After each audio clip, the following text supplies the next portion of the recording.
Good evening. Welcome to California Today. I'm Liang Zhang. Here's a preview of some of today's stories. After the primaries this week, San Francisco's district attorney is out. Another recall is brewing in Los Angeles. One expert talks about how progressive prosecutors are sabotaging rule of law. Los Angeles Unified School District is dropping its weekly COVID testing mandate for most staff and students. There are still a few situations where people will need to take the tests. And San Francisco is looking to house every homeless person in the city. But critics say the policy is not going to solve all the problems associated with living on the streets. After San Francisco's district attorney Charles Boudin was recalled from the office this week, the DA in LA may be next. Voters there have become increasingly unhappy with what they call his soft on crime policies. But there is more to the story. NTD's Arlene Richards spoke in depth with Charles Stimson. He says some prosecutors across the country are making cities less safe by sabotaging the rule of law. The voters of Los Angeles County voted him into office as the top law enforcement person in the county, and those same voters now are trying to recall him. That's Charles Stimson, a former San Diego district attorney and a senior fellow at the Edward Meese Legal Center. And he's talking about George Gascon, the current Los Angeles district attorney who is facing a recall vote. These pro-criminal, anti-victim policies by Gascon and Boudin and elsewhere are having the inner city residents up in arms and saying, you know what, we didn't vote for that. Gascon's office said in an email that they had no comment, but there's more to the story. Stimson co-authored a report with Zach Smith called Progressive Prosecutors Sabotage Rule of Law, Raise Crime Rates, and Ignore Victims. He says there's a trend of prosecutors creating policies that are lenient on criminals, and that it's a coordinated effort backed by billionaire George Soros. Stimson cited the Wall Street Journal, which said that during the 2016 election cycle, Soros contributed at least $3.8 million to political action committees, supporting candidates for district attorney in Arizona, Colorado, Florida, Georgia, Illinois, Missouri, New Mexico, Texas, and Wisconsin. And he added that this was just a fraction of the money Soros poured into county prosecutor races. The strategy, Stimson said, was to get rid of law and order DAs that didn't toe the line. And so what they did is they looked around at the big city DA offices. They looked, and they were all Democrats, and they looked for which one didn't bend a knee to Black Lives Matter and wasn't prosecuting police to the way they wanted police prosecuted. NTD reached out to George Soros for comment, but we did not hear back before broadcast time. However, Stimson's report also cites a Law Journal symposium in February 2020 where Baltimore prosecutor Marilyn Mosby defined a progressive prosecutor as one who was advocating for social reform and moving away from the tough-on-crime approach because previous practices led to mass incarceration and overcriminalization of Black and brown people. Stimson says the movement falsely believes the entire criminal justice system is racist and needs to be dismantled. He said crime is rising in rogue prosecutor states. Crime has exploded in Philadelphia, and crime has been at or on a decline in San Diego all these years. One takes a law and order approach, one takes a pro-criminal approach. According to Philadelphia police statistics, homicides rose from 277 in 2016 to 562 in 2021. And San Diego crime statistics show 50 homicides in 2016 and 56 in 2020. Stimson and Smith are planning to write a book about this movement, which Stimson says actually started in 2013. Arlene Richards, NTD News, New York. One of the largest school districts in the country is shifting away from mandatory COVID testing. The new model for students and staff will now be a response testing protocol. The Los Angeles Unified School District is dropping its weekly mass testing requirements. Starting June 13th, the district will only test people experiencing COVID-19 symptoms or who have been in close contact with a person who has tested positive. All testing will be done with take-home rapid antigen tests. The only exceptions are students in early education and care settings. They will continue to test weekly with PCR testing through the end of June. According to the district, all students will continue to use an online portal to answer health screening questions. Indoor masks will remain strongly recommended at campuses. The LAUSD's mandatory COVID-19 vaccination mandate for students has been put on hold until at least July 1st, 2023. In San Francisco, no matter what policies have been proposed so far, the homeless population continues increasing. Now officials are planning to offer housing to every homeless person in the city. Critics have warned that the plan won't address fundamental issues. During a city council meeting on Tuesday, the San Francisco Board of Supervisors voted to create an ordinance that would house every homeless person in the city permanently. It's called the Place for All program. This is a modest step. It's a policy. I do think it is a bit of a change in policy from what the city has been saying, and I think it does require some analysis over the next 6 months of what it would take to actually move towards shelter for all. They will be working with the San Francisco Department of Homelessness and Supportive Housing, or HSH. According to Emily Cohen, Deputy Director for Communications for the HSH, in the past, they worked on balancing between intervention and prevention, as well as shelter and permanent housing. This ordinance would explicitly call on us to determine how many additional shelter beds we would need to offer a shelter bed to everyone experiencing unsheltered homelessness in San Francisco. Although they all voted in favor of the ordinance, council members pointed out that it would not do much if there isn't a plan to locate spaces to fund temporary residence for the homeless. But critics like Michael Schellenberger, author of San Francisco, said at a meeting on May 27th that public space has become unusable. We now see that the whole area has been destroyed as a public commons. This is in a city that has long valued its role as providing livable, walkable public spaces for its residents. Schellenberger pointed out that many of the homeless are drug addicts that go to the city to indulge in their addiction at supervised drug consumption sites rather than solve it. Eileen Ang, NTD News, California. The head of a Mexico-based megachurch with 5 million followers worldwide was sentenced in a Los Angeles courtroom to over 16 years in prison for sexually abusing 3 girls. The head of a megachurch based in Mexico, La Luz del Mundo, has been sentenced to nearly 17 years in prison for sexually abusing young girls.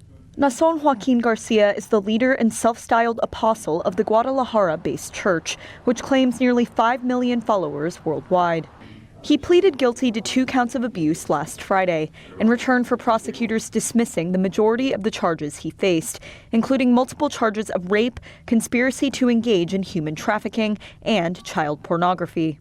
Judge Ronald Cohen was visibly emotional when he handed down the jail sentence in Los Angeles on Wednesday, apologizing for not being able to do more for the victims. Lawyers do what lawyers do, and at this point my hands are tied. But I further want to tell all the Jane Does that the world has heard you. Garcia's sentencing caps an investigation that began in 2018, leading to his arrest the following year at Los Angeles International Airport. But Garcia's accusers have decried the plea deal as too lenient. One of Garcia's alleged victims, Xochitl Martin, vowed to keep fighting for justice. This is just getting started. LDM and your criminal institution and every politician, whether it's here, Colombia, Mexico, Europe, we're taking this to the federal authorities. If it's the last thing I do. 2 other church associates charged with Garcia have reached separate plea deals, while a 4th person remains at large. La Luz del Mundo has publicly stood by Garcia and argued that he accepted a plea deal because he believed he could not get a fair trial. Under the deal, Garcia will also be registered as a sex offender for life. Congressman Eric Swalwell's campaign committee spent more on travel in the past month than on consulting and fundraising. His travel includes hotel stay and limousine services. Let's take a look at his spendings. Recent campaign expenditures show Representative Eric Swalwell spent around $60,000 of his campaign funds on travel expenses in a 6-week period. These include luxury hotel stays and limo services. That $60,000 is part of nearly $230,000 of his campaign spending. Swalwell is the congressional representative for California's 15th district, which includes much of Alameda and parts of Contra Costa counties. His spending also extended to France, where he spent approximately $1,700 at La Maison Champs-Élysées Hotel in Paris. Swalwell's campaign defended the congressman's spending, saying it was all done for campaign purposes. Lisa Tucker, Swalwell's campaign spokeswoman, said every cent spent was for a campaign purpose. The congressman never went to Paris. An aide attended events in Paris as a representative for the campaign. Swalwell's campaign did not clarify if he stayed at other luxury hotels. His spendings include over $4,600 spent at Lowe's Miami Beach, a 4-star luxury hotel. In addition to the hotel stays, the congressman spent about $6,000 for limousine services over 6 weeks, as well as Lyft and Uber rides. Swalwell is running for re-election and has raised more than $2.5 million this campaign cycle. A San Francisco Bay Area city is thinking about locking up firearms. The public came together to discuss what would need to be done and if it will be effective at all. The Walnut Creek City Council discussed an ordinance on Tuesday that would require firearm owners to store or lock up their weapons. The council said loaded or unlocked guns inside a home will increase gun-related injuries and death. Currently, state law does not require the use of any kind of locking device or trigger locks. It does provide penalties in certain circumstances if precautions are not taken, but it does not specifically require that use. The ordinance would call for trigger locks on guns stored at home unless an exception applies. A police officer pointed out there needs to be a bridge between the ordinance and leaving a gun at home without children present. So a safe or a gun lock doesn't guarantee you that it's not going to be stolen from your home, but it may help someone who's in your home not get themselves into a situation where it's used in a manner where it causes bodily injury or death. But some of the public commented opposing the ordinance. You're inviting situations which you may not envision, and therefore I would suggest that you not enact this ordinance. Gun safety is a critical issue. The tragic events recently are more due to the mental health issues and, for instance, family members not being proactive.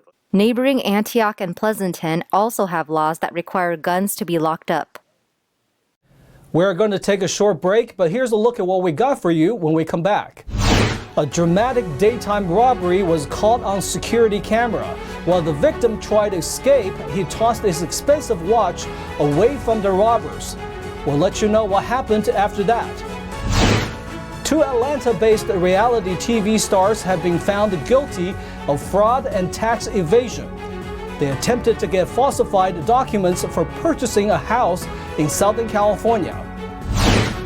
And NASA has started a new program based in the state to observe thunderstorms throughout the country. We'll take a look at how and what they are observing in the skies. That and more on California Today.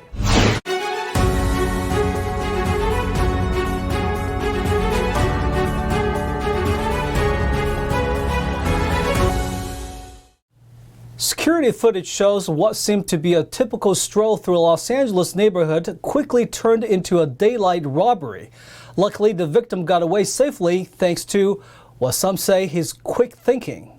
Surveillance footage posted in early June shows the victim wearing dark sunglasses and designer clothing when a gray or silver Infiniti sedan pulls up and stops in the middle of the road. The victim notices that 2 individuals jump out and abruptly run towards him. Both were wearing a mask, with one in a black hoodie, the other blue. The victim then turns and runs. He removes his watch and tosses it over a fence, giving him enough time to distract the thieves. One of the thieves appeared to be pointing a weapon at the man and was able to take his bag. The 2 then fled in the car.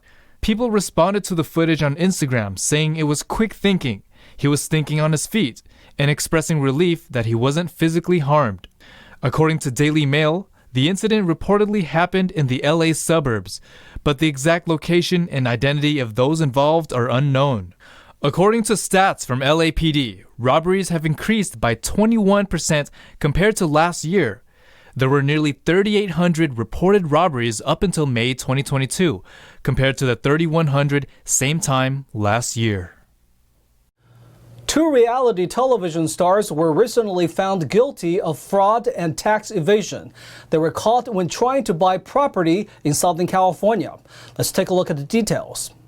Todd and Julie Chrisley, stars of the reality television show Chrisley Knows Best, were found guilty of bank fraud and tax evasion on Tuesday in Atlanta, Georgia. Prosecutors alleged that the Chrisleys submitted fake documents to banks when applying for loans. They said Julie Chrisley also submitted a false credit report and fake bank statements when trying to rent a house in California. The Chrisleys were initially indicted in August 2019. A new indictment was filed in February of this year. A jury on Tuesday found them guilty of conspiring to defraud community banks with over $30 million in fraudulent loans, conspiring to defraud the IRS, tax evasion, wire fraud, and obstruction of justice. Despite the ruling, other family members have resigned contracts for spin-off shows based in Los Angeles. The U.S. Attorney General's office in Atlanta said Peter Tarantino, an accountant hired by the couple, was also found guilty of conspiring to defraud the United States and willfully filing false tax returns.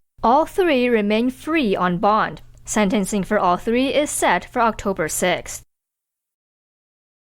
NASA is on a mission to study thunderstorms. Researchers are looking into the effects of intense summer thunderstorms on Earth's atmosphere. For the second year, NASA and university scientists are studying intense thunderstorms over the central United States. Both the launches and missions are part of the Dynamics and Chemistry of the Summer Stratosphere, or DCOTS mission. And this year, NASA has a new set of missions. We're also designing a new set of Earth-focused missions called the Earth System Observatory. This is a set of satellite missions designed to work together to provide a 3D holistic picture of the Earth, to continue our decades-long observations of the Earth and improve our understanding. They used NASA's ER-2 high-altitude research aircraft for the research missions. The aircraft is based in Palmdale, California, and will intercept potential thunderstorms in the central U.S. The existence of overshooting storms like this has been known for many years, but the details of how they work and how they affect the stratosphere has not previously been investigated in detail. So to accomplish the measurements, we monitor the locations of overshooting storms using weather radars and satellites. According to NASA, intense thunderstorms can reach the stratosphere. They inject tiny atmospheric particles, mineral dust, and water vapor into the atmosphere. These particles may affect climate and air quality. The DCOTS airborne data gathering effort began in 2021. This year's data gathering relies on 50 personnel, all gathered at the Salina Regional Airport in Kansas. For all of our California Disney fans, June 9th is Donald Duck Day. The ornery fowl was first introduced to the public in 1934. It started out as a comic book character and later became a celebrity besides characters like Mickey and Goofy. He's also a national hero in Finland. Now to NTD's Thomas Christian for an update on sports.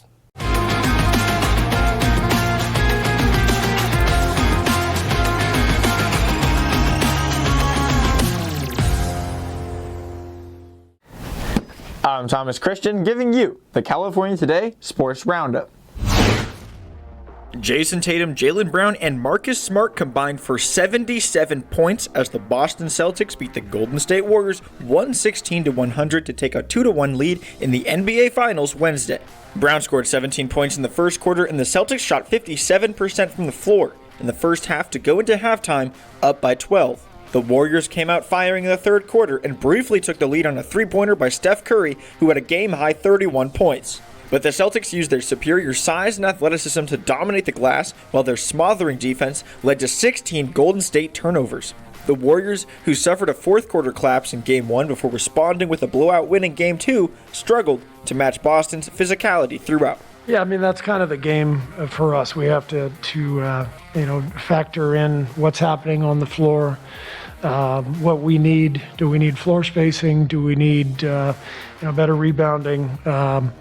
And we were kind of plugging holes tonight. They did a good job. They earned the win. They put a lot of pressure on us, and it felt like we were kind of swimming upstream most of the night. So we weren't able to find that two-way combination. Other than that stretch in the third when Steph really got hot, couldn't find the right combination to strike that balance. One positive sign for the Warriors was that Klay Thompson, who had a poor shooting performance in the first 2 games of the series, came alive on Wednesday, scoring 25 points. But the Warriors had no answer to Boston center Robert Williams, who grabbed 10 rebounds and helped the Celtics outscore the Warriors 52-26 in the paint. Williams was hindered in the first 2 games with an injury, but he sure looked healthy in Game 3. For the Warriors, Stephen Curry had a scary fall when Al Horford landed on his left ankle. He was asked after the game about the injury. That's what it felt like, and then I'll see how it responds. So, not much other to say. I don't feel like I'll miss a game, though, so take advantage of these next 48 hours to get ready. The Celtics are now 2 wins away from a record 18th NBA championship, with Game 4 set for Friday in Boston. Warriors 100, Celtics 116. Stuck in one of the worst slumps in his career, and Anaheim on their franchise record 14th straight loss, things just keep getting worse for Mike Trout and the Angels. Trout missed Wednesday's matchup against the Red Sox sidelined with a groin injury. It doesn't appear to be anything serious, but there is possibly no worse timing for his injury and slump to occur. The Angels have broken a franchise record with 14 straight losses. They had to fire their head manager Joe Maddon amid the losing streak, swapping him out for interim coach Phil Nevin instead. With Trout out of the lineup in this tumultuous time for the franchise, one wonders who will be the leader in the dugout that the team can rally around. Added pressure now rests on Angels co-star Shohei Ohtani to carry the offensive load in the box score and help make a team mesh on the field. Trout is only considered day-to-day and will likely be back in the lineup within the week. And that's all for sports. And that's all for tonight. You can join us again on California Today every weekday at 8:30 p.m. If you have any news, tips, or ideas for our show, or just want to let us know how we're doing, our email is california.today@ntd.com. I'm Liang Zhang. Have a wonderful evening.